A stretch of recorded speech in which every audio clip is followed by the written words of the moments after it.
오늘은 아모스 5장 말씀 보겠습니다. 아모스서 5장입니다. 1278쪽 구약성경 1278쪽 아모스 5장 1절부터 17절까지 한 절씩 저와 여러분이 교독하겠습니다. 이스라엘 족속아, 내가 너희에게 대하여 애가로 지은 이 말을 들으라. 전혀 이스라엘이 엎드러졌으며 다시 일어나지 못하려다. 자기 땅에 던지며 일으킬 자 없으리로다. 주 여호와께서 이와 같이 말씀하시되, 이스라엘 중에서 1000명이 행군에 나가던 성읍에는 100명만 남고 100명이 행군에 나가던 성읍에는 10명만 남으리라 하셨느니라.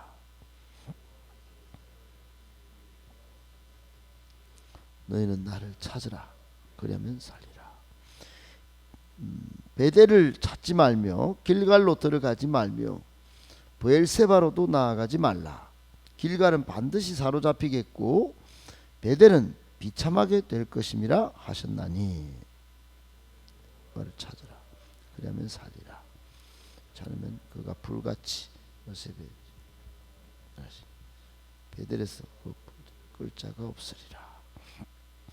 정의를 쓴 쑥으로 바꾸며 공의를 땅에 던지는 자들아.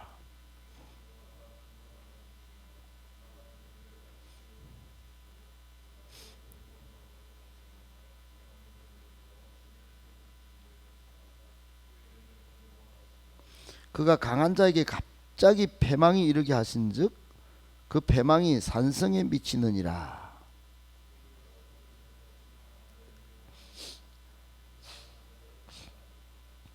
너희가 힘없는 자를 밟고 그에게서 미래 부당한 세를 거두었은즉 너희가 비록 다듬은 돌로 집을 건축하였으나 거기 거주하지 못할 것이요 아름다운 포도원을 가꾸었으나 그 포도주를 마시지 못하리라.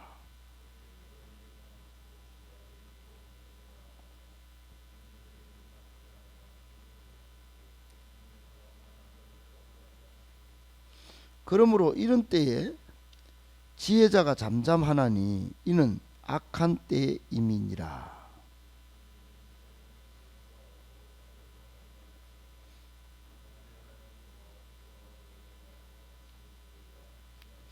너희는 악을 미워하고 선을 사랑하며 성문에서 정의를 세울지어다. 만군의 하나님 여호와께서 혹시 요셉의 남은 자를 불쌍히 여기시리라.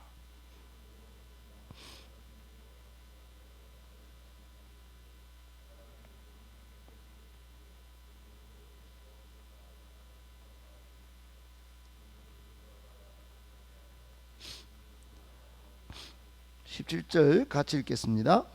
모든 포도원에서도 울리니 이는 내가 너희 가운데로 지나갈 것임이라 여호와의 말씀이니라. 아멘. 할렐루야. 반갑습니다. 토요일 새벽에도 이렇게 새벽을 깨워서 하나님 앞에 나오신 여러분을 하나님께서 복 주시고 은혜 주시고 평강 주시고 강건케 하시기를 예수님의 이름으로 축복합니다. 아멘. 오늘 말씀 세 가지로 정리해서 짧게 묵상하겠습니다. 첫 번째, 하나님 보시기에 북이스라엘은 죽은 것과 같은 신세였습니다. 여러분, 오늘 1절에 보니까 하나님은 아모스로 하여금 북이스라엘에 대하여 애가를 부르게 했습니다. 애가 슬픈 노래입니다.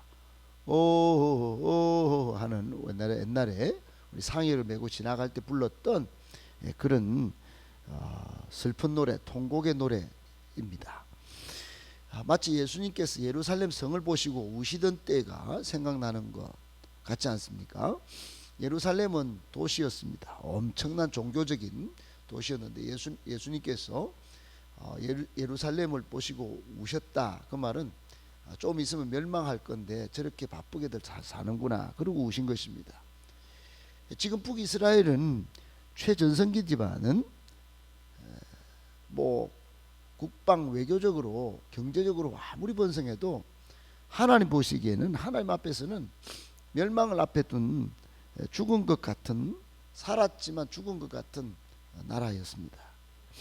그래서 2절에 애가를 부르면서 이런 표현이 있습니다. 처녀 이스라엘이 엎드러졌으며, 엎드러졌다는 말은 쓰러져서 다시 일어나지 못하는 상황. 그래서 그 다음에 다시 일어나지 못하리로다 그랬습니다. 자기 땅에 패대기 쳐져서 던져져 가지고 일으킬 자가 없으리로다 그랬어요. 3절에는 1000명이 나가던 성읍에는 100명이 남고 100명이 나가던 곳에는 10명만 남는 그런 꼴. 여러분, 이게 단순히 통곡하는 단순 통곡이 아니고 지금 하나님은 북이스라엘로 하여금 회개를 촉구하고 계시면서 너희가 이렇게 죽은 꼴이다, 빨리 돌아오라고 말씀하시는 것입니다. 여러분, 교훈이 뭘까요? 오늘날 한국교회는 어떨까요? 한국교회도 마치 요한계시록에 나오는 4대 교회처럼 살아있으나 죽은 교회는 아닐까요? 마치 꽃병에 꽃이 지금은 뭐 살아있어서 물이 있을 때는 꽂혀 있어서 살아있는 것 같지만 여러분, 뿌리가 없는 꽃은 빨리 시드는 법입니다.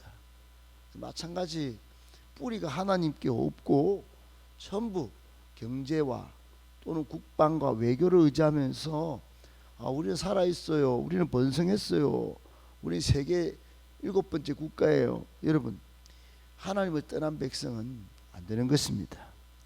그러므로 한국교회 정신 차려야 합니다. 회개만이 살 길입니다. 하나님 앞으로 나아가고 하나님 앞에서 내가 살아있는지 죽었는지 그걸 판단해 봐야 합니다. 오늘 이 아침에 여러분, 하나님 보시기에 우리가 죽은 것과 같은 신세는 아닌지 살펴보고 하나님 앞에 속히 회개하여 하나님의 은혜를 받고 다시 살아나는 우리 모든 교회 또 성도들 다 되시기를 예수님의 이름으로 축복합니다. 아멘. 두 번째, 하나님을 떠나면 죽음이고 하나님을 찾으면 다시 살 것입니다. 여러분, 아모스 애가를 불러서 이스라엘의 죄악을 지적함과 동시에 하나님을 찾으라고 4절 8절 저 밑에 보면 쭉 말씀합니다. 14절에도 그렇게 말. 여러분, 계속 이스라엘이 살 수 있는 유일한 길은 하나님을 찾는 것밖에 없다. 하나님을 찾는 행위가 사는 길이다. 4절에 한번 볼까요? 여호와께서 이스라엘 족속에게 이와 같이 말씀하시기를 너희는 나를 찾으라, 그리하면 살리라 그랬습니다. 여러분, 4절에 보면 베델에도 가지만 베델은 자기들이 지은 전이 있습니다. 전 예배당이 있었어요. 근데 여러분, 그 예배당은 종교적인 열심만 남아있지 하나님을 진짜로 찾지 않았어요. 그리고 길갈로도 가지 말고 베엘세바로도 가지 마라. 단순 외적인 예배당이 있다고, 예배터가 있다고 되는 게 아니다. 생명의 근원이신 여호와를 찾으라. 하나님 그 자체를 찾아야 산다. 4절 6절 8절 14절 계속 말씀합니다. 여러분, 하나님을 찾는 것이 우리의 생명의 길이고 또 하나님 앞에서 선을 구하는 것입니다. 하나님을 찾는 사람은 증거가 나타나는데 선입니다. 선. 거기에 또 정의입니다. 정의. 하나님을 찾는다 하면서 뒤로는 악을 행하고 정의가 사라졌다. 교회도 아니고 성도도 아닌 것입니다.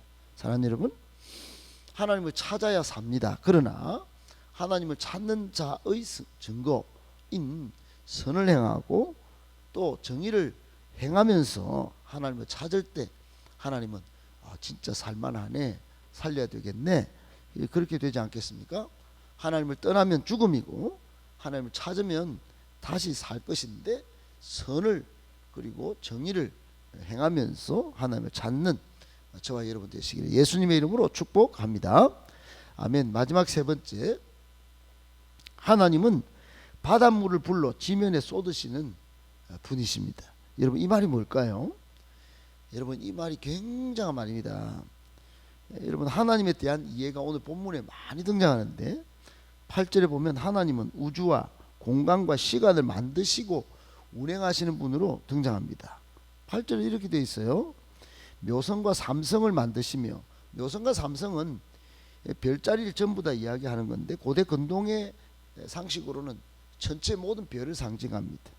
하나님은 모든 별, 은하계, 우주를 창조하셨다 이 말이에요. 그리고 이런 표현이 있죠. 사망의 그늘을 아침으로 바꾸시고, 여러분 사망의 그늘, 죽음이 착착착 오는데 다시 살아나는 생명을 주시는 분이시다 이 말입니다. 그리고 그 다음 낮을 어두운 밤으로 바꾸시고 시간과 역사를 주관하시는 분이시다 이 말이에요. 그리고는 이런 말씀, 바닷물을 불러 사면에 쏟으시는 이를 찾으라. 그의 이름은 여호와시니라. 한마디로 자연 법칙을 주관하시는 분이십니다. 여러분 자연 법칙을 설계하시고 지금도 운행 주관하시고 앞으로 쭉 이 세상의 자연 법칙을 다스리시는 분이 누구냐? 바닷물을 불러서 지면에 비를 내리고 또 태풍을 오게 하시는 그분이 바로 하나님이십니다. 사랑하는 여러분, 우리 인생의 모든 태풍, 모든 은혜의 비를 내리시는 분이 하나님이십니다. 이런 은혜의 하나님, 온 세계 만물의 조성자요 주관자이신 하나님 믿어볼 만하지 않습니까? 아니요, 확실히 믿어야 합니다. 세상 일은 우연이라 이렇게 말하지만 여러분 하나님의 섭리가 작동되지 않는 우연은 그 자체로 우연일 뿐입니다. 여러분 하나님의 섭리가 작동되는 세상만이 은혜가 있고 그 자연 법칙이 제대로 작동하는 것입니다. 꼭 기억하셔야 합니다.